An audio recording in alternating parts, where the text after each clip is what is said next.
Olá, tudo bem? Tudo bem, gente?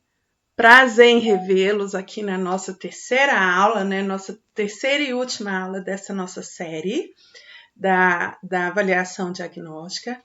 E espero que vocês estejam aproveitando bem a aula. Hoje, eu trouxe aqui alguns materiais, né? Sobre como aplicar na avaliação diagnóstica. Mas antes, vamos recapitular algumas coisas. Primeiramente, vamos me apresentar. De repente, tem gente aqui que está começando a assistir hoje, né? Então, seja muito bem-vindo. Meu nome é Fabi Mendanha, trabalho na educação já há 25 anos e trabalho há 13 na formação continuada de professores e no atendimento de aluno da educação inclusiva. Tá? Trabalho com o público de deficiência visual, esse é o público principal, mas eu trabalho com as demais deficiências e, enfim, demais público. Só atendo às vezes, mas aí essa pessoa, né, o aluno com altas habilidades, ele tem a sala específica dele também, né? Mas é isso aí. Seja muito bem-vindo. Na primeira aula, nós falamos dos 3 tipos de avaliação, né? Avaliação diagnóstica, formativa e assomativa. E na aula passada, nós falamos sobre o que é importante ter nessa avaliação diagnóstica, quais os pontos principais e quem deve participar dessa avaliação para que ela seja realmente uma avaliação completa e efetiva, não é verdade? Então, nós precisamos contar aí também com uma rede de apoio.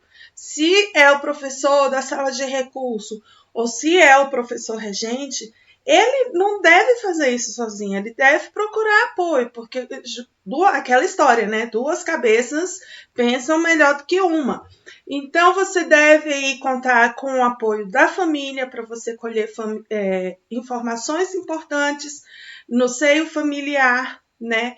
Informações de outros profissionais que venham atender esta criança e informações também da escola, se ele já é aluno da sua escola ou se ele vem de outra escola, né? Então, analisar ali os relatórios deste aluno, né? O que diz, né? E principalmente depois desse colher todas as outras pessoas, agora você vai colocar ali, imprimir ali a sua visão. E chegou a hora de você colher essas informações. Então, eu sugiro que você colha essas informações, que devem ser informações de cunho pedagógico, né, do desenvolvimento, e principalmente tendo a visão de quê? Que você está colhendo estas informações para entender o que o aluno sabe, e não para ficar frisando, o aluno não sabe ler e escrever, ele não sabe fazer cálculo, como que ele está no 5º ano? Não é isso. Você vai partir do que ele já sabe. Por exemplo, mesmo exemplo, o aluno não sabe ler e escrever, mas ele reconhece sons, ele está no nível silábico. O que vocês podem, enquanto equipe, promover essa aprendizagem para ele chegar no nível alfabético, por exemplo, né? Que tipos de atividades do 5º ano, porque você não vai dar só atividade de alfabetização, né, gente? Lembrando que o currículo é o mesmo para todos da série, independente se é aluno da inclusão ou não. Lembra na aula de ontem? Você não pode tirar conteúdos do currículo. O que você deve entender é que vai fazer adaptações do currículo.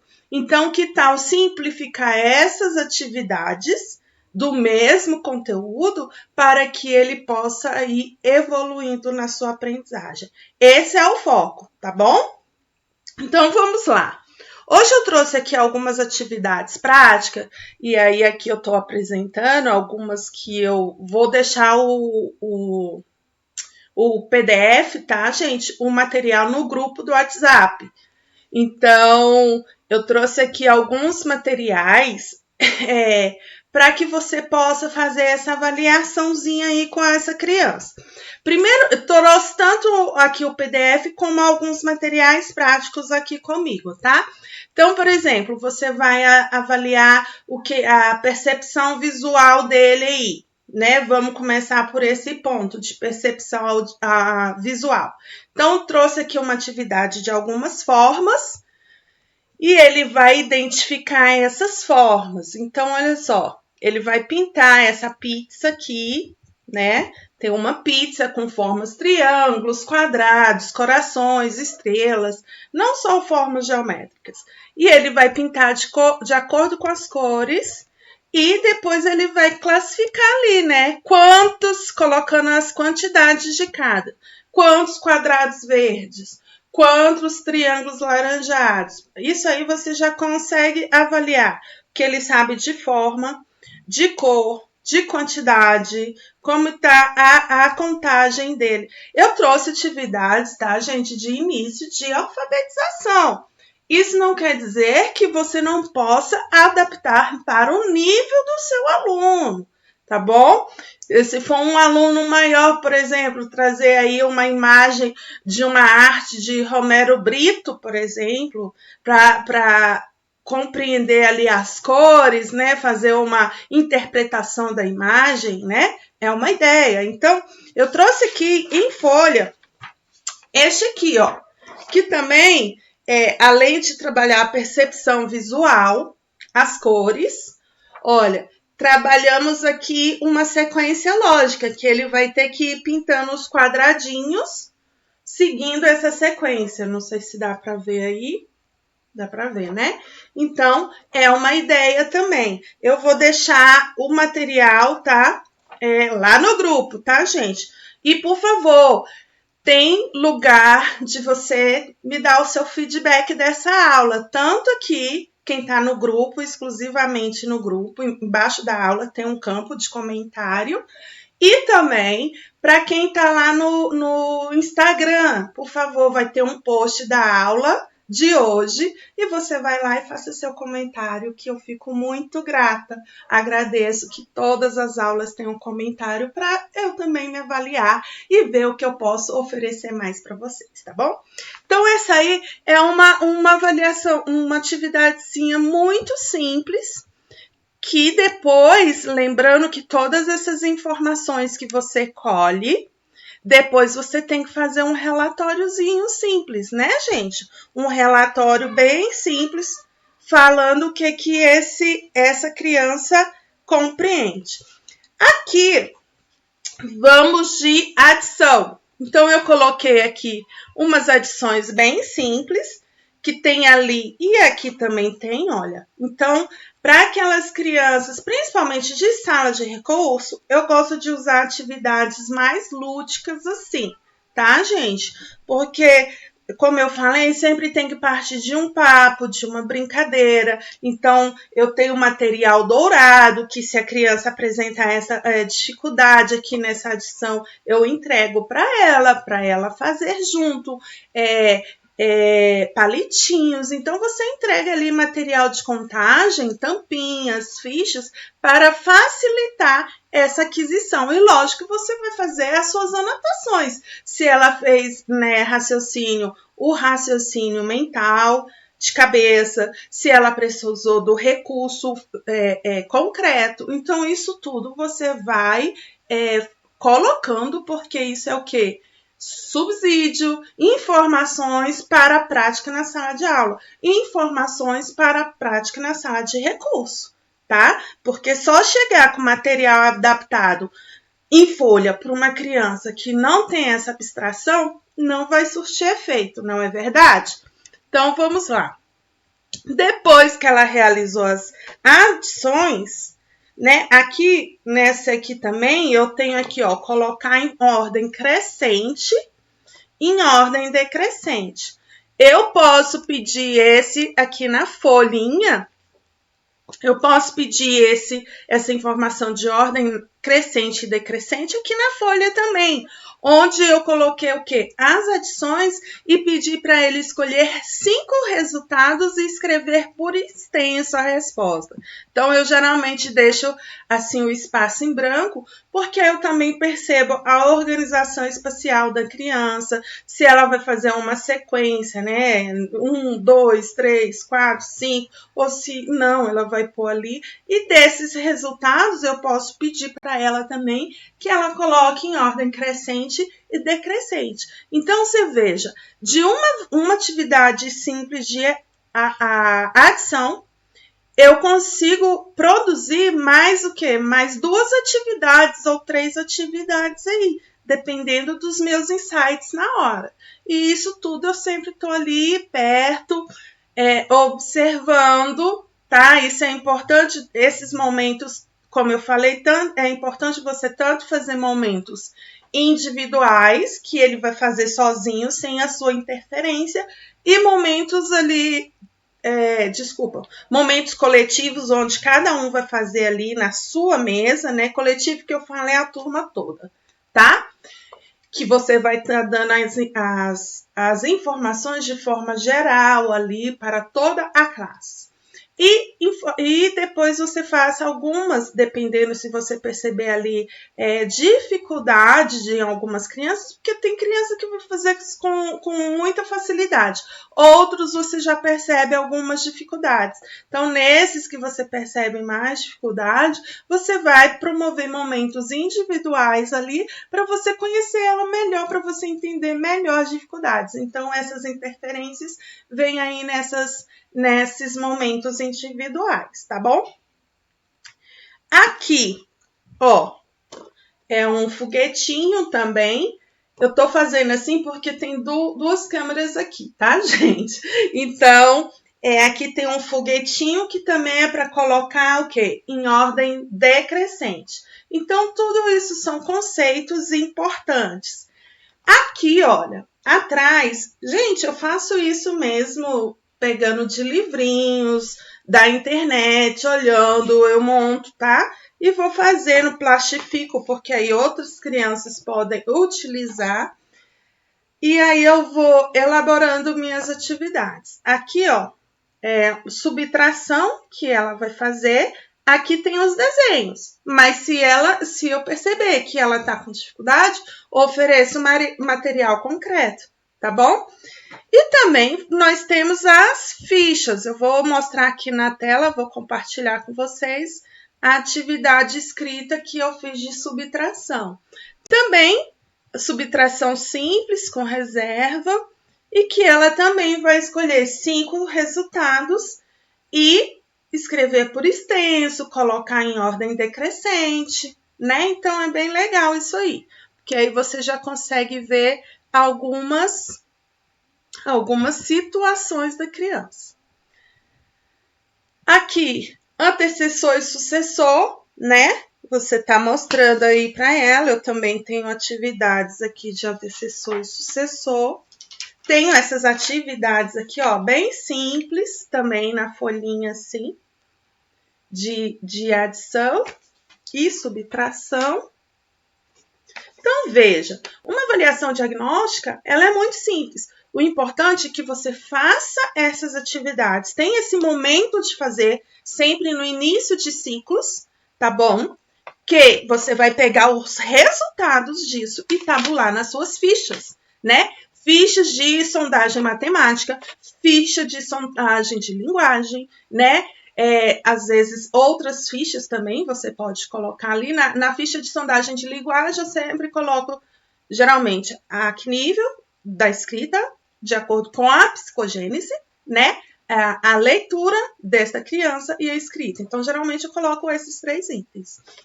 Na avaliação matemática, aí vai depender do nível do ano que ela está matriculada, né? Por exemplo, adição simples, adição com reserva, né? Subtração também, nas mesmas situações, né? Adição, subtração simples e com reserva. Se escreve números, né? Já escreve por extenso. Situações, problemas, que está logo aqui abaixo. Eu vou mostrar para vocês algumas situaçõezinhas, problemas. Então, se ela resolve, se ela precisa de material concreto. Então, eu vou fazendo essas anotações. Eu tenho essas fichas e também estou disponibilizando para vocês lá no grupo, para vocês, caso vocês queiram modelar, usar como modelo, ou usá-las mesmo, é só imprimir e utilizar, tá bom? Então, aqui são exemplos. Então, ó, antecessor e sucessor aqui, né? Coloque o número que vem antes, coloque o número que vem depois. Se a criança não sabe fazer também com material concreto, né? E deixa eu ver o próximo que eu... aqui já são as situaçõezinhas, problemas. Em uma bandeja temos 7 beijinhos e alguns brigadeiros. Então, verificar antes, você sabe o que é beijinho? Você gosta de doce? Que doce você gosta? Então, é sempre bom fazer uma contextualização com a criança, tá, gente? Nesse momento, quando você vai fazer ali juntamente com ela, observando. E isso na sala de recurso é essencial, tá? Muito importante. Trazer saberes que ela compreenda, que ela entenda, que esteja próximo dela. E principalmente se essa criança tem alguma resistência de comunicação, né? Então é importante às vezes você fazer essas atividades dentro do que ela gosta, dentro da realidade dela, como eu citei na aula anterior. Tá bom? Em uma bandeja temos 7 beijinhos e alguns brigadeiros. Sabendo que há 15 docinhos, quantos brigadeiros temos na bandeja? Então, veja, situações, problemas simples que você vai colocar de acordo com o nível. Gente, alguns estados, existe alguns cadernos orientadores de como fazer essas avaliações de sondagem, que dá até exemplos para o professor utilizar para ficar algo mais uniforme. Mas muitos não têm. Por exemplo, aqui em Brasília não tem. Eu sei que em São Paulo tem. Minas, eu acredito que tem alguma coisa, sim. Agora, não sei os demais estados aí. Então, é bom, às vezes, você usar esses materiais como referência ou criar os seus mesmos, né? Quando você tem segurança do que você tem que fazer naquele ano, né? Naqueles conteúdos e habilidades, fica muito mais fácil. Então, quando eu falo que nós temos 3 tipos de professores, e isso a gente observa, se vocês pararem para ver, nós temos mesmo na nossa escola, no nosso convívio, enfim, né? Porque tem aqueles professores que estudam, que querem entender mesmo o que ele quer dar. E tem professor que não tem a menor noção. Então, gente, nosso fazer pedagógico, uma das nossas funções é a nossa responsabilidade. Eu já fiz uma live sobre isso, a nossa responsabilidade pedagógica. Não adianta eu estar lá querendo fazer um trabalho frutífero, querendo fazer um trabalho eficiente, se eu não conheço as habilidades que eu tenho que desenvolver naquele ano, se eu não entendo os conteúdos, uma sequência, que atividade dá para aquele aluno para vencer cada barreira ali, cada dificuldade, fica difícil. E assim, o que eu observo muito na internet, nos grupos que eu sempre falo isso, né? É as pessoas pedindo atividades de forma geral, assim. Que atividade eu dou para alfabetizar? É tão amplo. É tão amplo. Alfabetizar quem? Né? Quando eu falo que você tem que partir do que o aluno sabe, é isso, você tem que olhar o indivíduo. Alfabetizar quem? Você sabe o que ele sabe? Você sabe o que ele não sabe? Você sabe em que nível da alfabetização ele está? Né? Da aquisição ali, da escrita ele está? E da leitura? Porque só aí uma atividade vai fazer sentido. Se você não sabe, simplesmente você vai imprimir uma folha assim, que dá para a turma toda, e esperar que eles aprendam, ele não vai aprender. E aí você vai continuar com essa dificuldade. Quando eu falo de fazer essa avaliação diagnóstica, é justamente por isso, porque ali você vai ter no papel o perfil de todos os alunos, e aí você vai fazer o quê? Olha, eu tenho 8 alunos que ainda estão pré-silábico, eu ainda tenho aqui 2 alunos que estão silábicos, mas eu tenho o restante que está alfabético. Como que eu vou fazer o trabalho nessa sala? Então, eu posso pegar um texto, o mesmo texto, por exemplo, eu trouxe umas fichas aqui de leitura, tá, gente? Ó, que eu tiro de livros antigos, didáticos, plastifico e eu faço momentos de leituras para ver como que está desenvolvendo. Então, aqui tem de todo tipo, né? Ó, por exemplo, isso aqui é uma carta. Então, eu tenho de todo tipo de trabalho com aluno.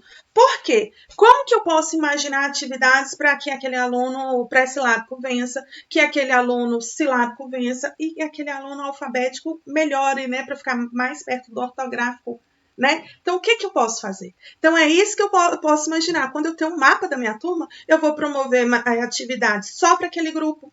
Eu vou promover atividades, lembrando da zona de desenvolvimento proximal de Vygotsky, né? Onde a gente aprende muito com o outro, né? Com os pares. Então, eu ponho um aluno ali alfabético com um aluno que está pré-silábico ou um aluno que está mais próximo, né? Tipo um silábico, que é um ensina o outro e a chance daquele que está com um nível mais abaixo evoluir é muito grande. Experimentem fazer isso para vocês verem como tem resultado, tá? Deixar ali os pares na sala de aula.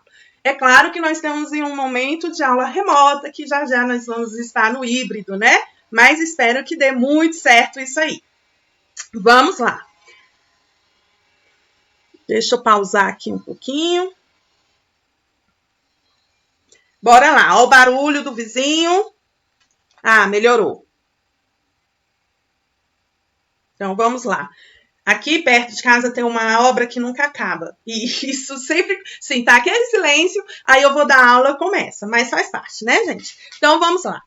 Aí fizemos situações, problemas. Das situações, problemas, eu acho que isso aí é o básico para uma avaliação matemática. Daí você pode vir com a sequência, com números, essas situações, problemas, você vai perceber o que ele sabe de número, o que ele não sabe, se ele faz a correspondência, entende quantidade, né?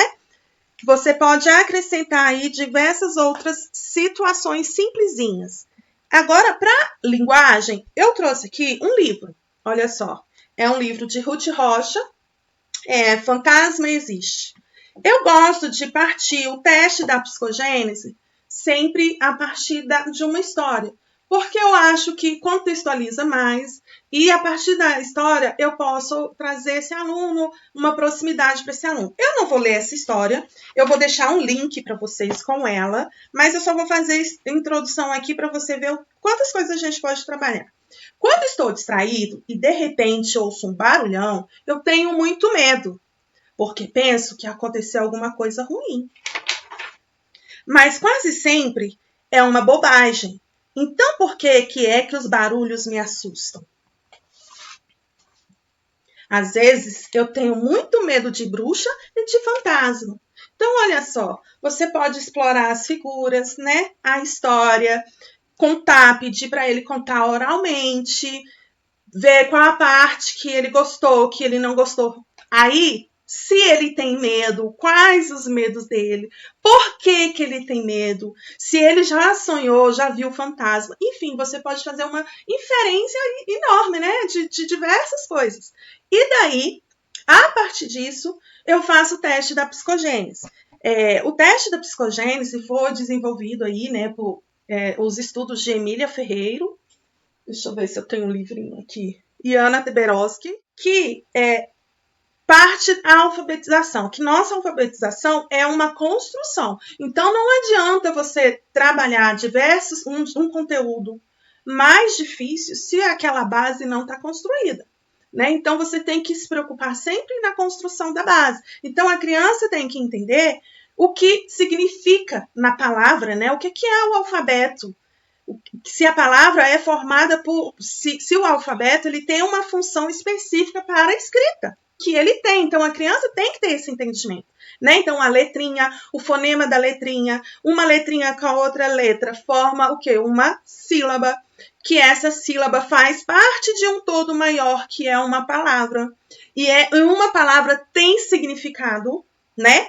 E que esse significado pode compor um significado maior, que é uma frase e um texto. Ou seja, com elas a gente faz o quê? É uma comunicação, né? A escrita existe para o quê? Comunicar algo, tá certo? Então, ela tem que ter essa compreensão. Então, a partir do momento que você contou uma historinha como essa, explorou. Aí depois eu venho com o teste da psicogênese. Como eu faço o teste da psicogênese?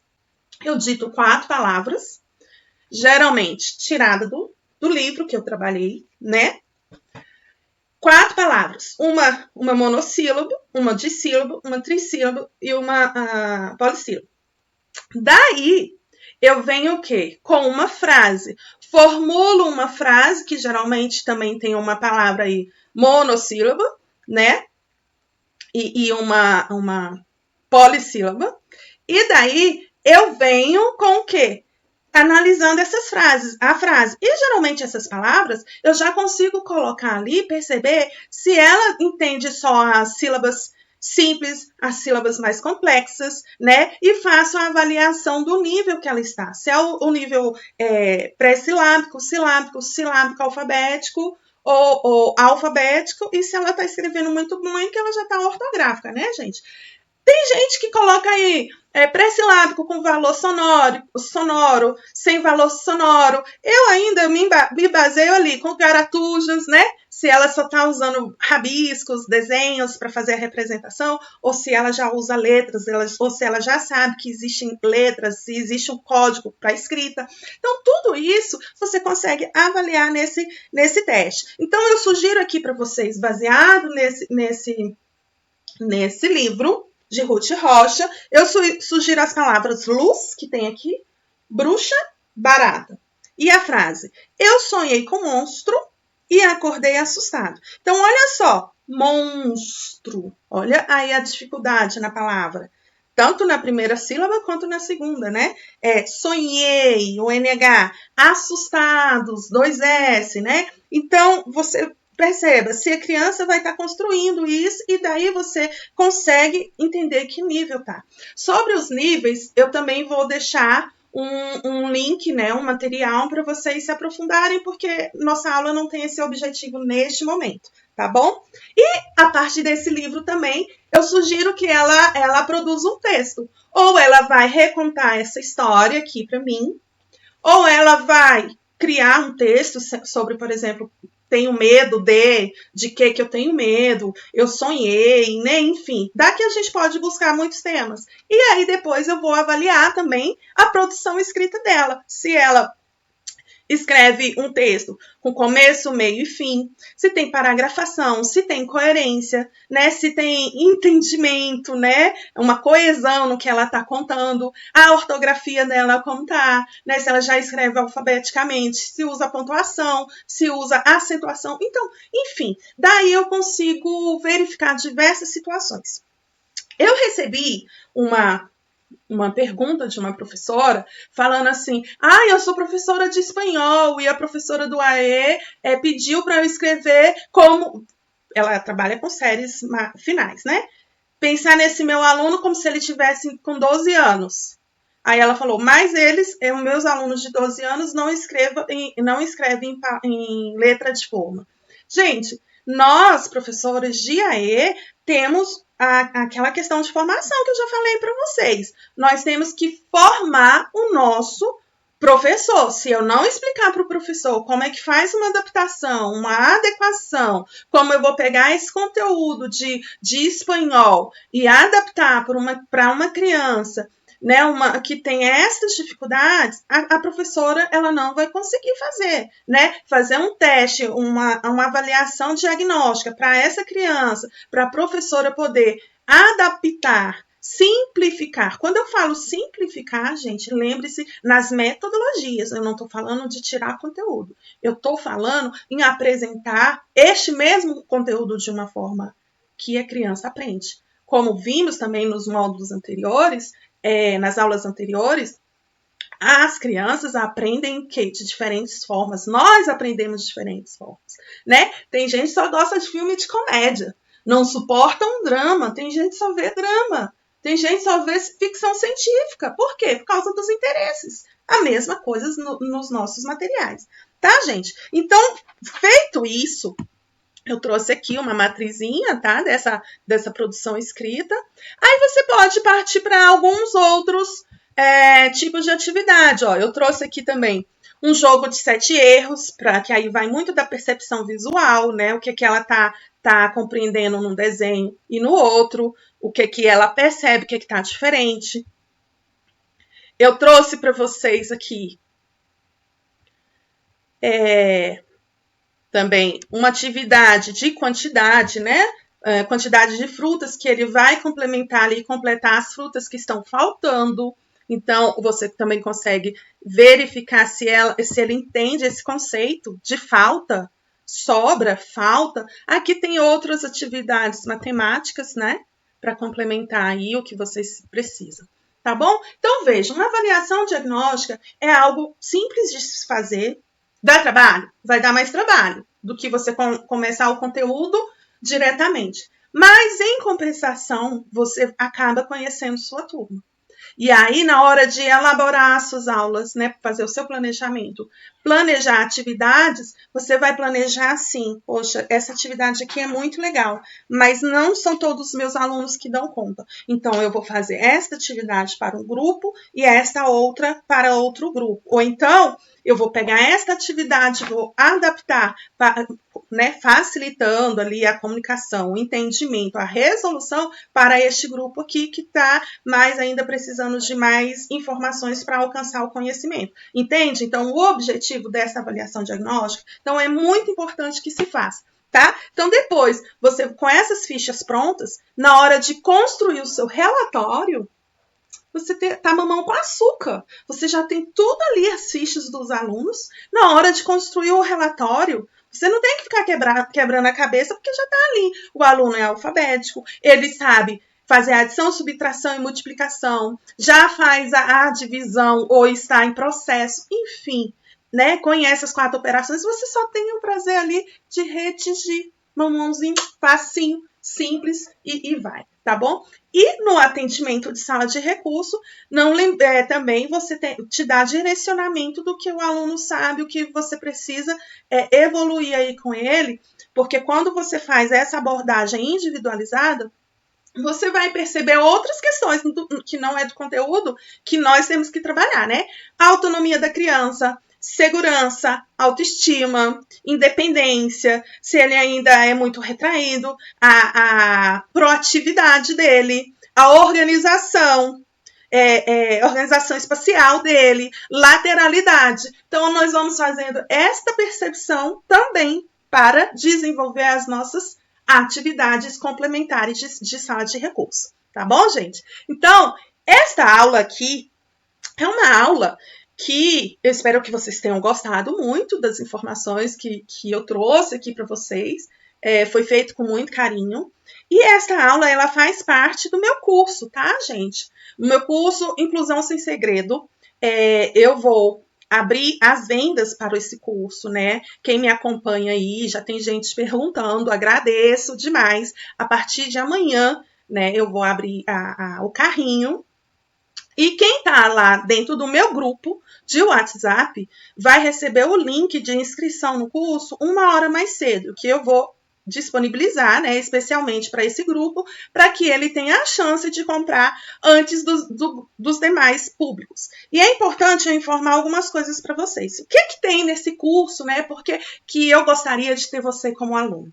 Primeira coisa, primeiro que eu quero um professor especialista aqui comigo. Eu quero ajudar nessa formação de professores que entenda a inclusão, que faça a inclusão acontecer. Tá? E não fique perdido, inseguro, retraído sempre que a gente fala em inclusão, tá? Que fica tremendo nas bases quando um aluno age de uma forma ou que ele não apresenta o conhecimento necessário. Então, eu quero que você tenha uma base forte, conceitos, conteúdos para desenvolver seus conhecimentos em sala de aula, né? Eu vou dar orientação, são 6 módulos, e para essa turma aqui, né, eu estou acrescentando mais 3 módulos, tá bom, gente? Um falando só sobre a alfabetização baseada na psicogênese, tá bom? Outro de alfabetização matemática e outro de neurociência, tá? Sobre como nós aprendemos, tá certo? Então, eu vou acrescentar esses 3 módulos. Então, ou seja, nós temos já 6 módulos no curso, mais 3 módulos, são mais 4 módulos de bônus. Olha só que maravilha! Então, é conteúdo pra caramba, é conteúdo que vai deixar você bem. E nós temos aí grupos exclusivos, tá bom? Grupos exclusivos do curso. Nós vamos ter aulas presenciais a cada 2 módulos, nós vamos ter aulas presenciais e nós temos alguns bônus que eu quero apresentar aqui para vocês. As 4 aulas ao vivo, tá? A cada 2 módulos, nós vamos ter aulas ao vivo para tirar dúvida, conteúdos, oportunizar aí um relacionamento entre os membros. Essas aulas ao vivo, elas só vão ser ofertadas para os 20 primeiros, tá bom? Porque a plataforma não comporta muita gente e para eu também dar o quê? Um feedback melhor, um feedback orientado melhor, tá? Nós vamos ter quem fechar comigo ainda no primeiro dia, né, de venda, que é amanhã, você vai ter o quê? Um feedback orientado comigo, você vai fazer um vídeo, tá? Onde você vai explicar o que você precisa e eu vou responder esse vídeo para você. Você vai ter os 10 primeiros, somente os 10 primeiros, vai ter uma mentoria comigo de 1 hora, seja para a gente construir o PEI, para eu tirar dúvida, tudo relacionado à educação inclusiva, você vai me passar os 10 primeiros, hein? Então, os 10 primeiros que comprarem o curso vão ter isso aí comigo. Então, gente, e além dos 3 bônus esses que eu estou falando. Psicopedagogia da linguagem escrita, alfabetização matemática e neurociência com os transtornos de aprendizagem, né? Então, o caminho que nós precisamos entender como funciona a aprendizagem para haver aprendizagem, tá? Então, se você quer participar do meu curso, se você gosta dos meus conteúdos, nós já estamos aí. A primeira turma tá em andamento e todos da primeira turma vai ter direito a essas atualizações. Lembrando que quem adquire o curso também tem acesso ao curso por 1 ano e todas as atualizações que tiver. Então, se tiver módulos novos, conteúdos novos, você sempre vai estar recebendo essa atualização lá na plataforma do curso, tá bom? Então, muito obrigada pela presença de vocês, pela participação. É um prazer estar aqui, né, dividindo um pouquinho, podendo ajudar nessa caminhada que eu sei que muitas vezes não é tão fácil, né? Não é muito fácil essa caminhada dentro da inclusão. Só que se a gente fizer construir esta comunidade, né, essa comunidade de inclusão de professores que querem fazer a diferença, eu acredito que sim, a inclusão é possível, tá bom? Então, deixo meu beijo, meu abraço a vocês e até a próxima oportunidade. E deixem aqui os comentários que assim que der, eu vou abrir uma live aí pra gente responder as dúvidas de vocês, tirar dúvidas sobre o curso, o conteúdo. Também, se você quiser fazer qualquer pergunta, tiver qualquer dúvida sobre o curso, pode me mandar que eu respondo para vocês, tá? E não deixe de entrar no grupo para receber os conteúdos em PDF, tá certo? Beijo, grande beijo e fiquem com Deus. Tchau, brigadão, viu?